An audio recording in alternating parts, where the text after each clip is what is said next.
Chasing the aurora. Have you ever seen colorful lights dancing in the night sky? That's called the aurora.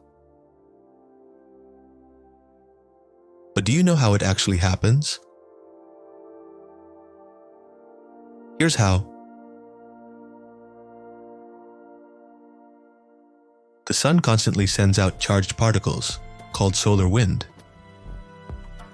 When those particles hit Earth's atmosphere and collide with gases like oxygen or nitrogen, they create glowing lights.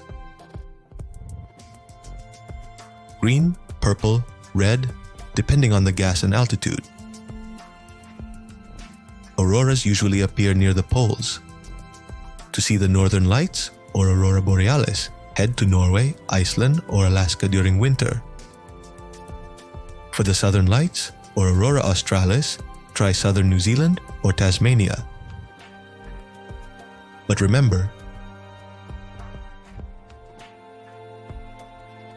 the sky needs to be dark and clear.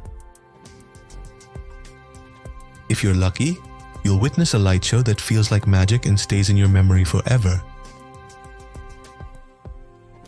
Have you ever seen it for yourself?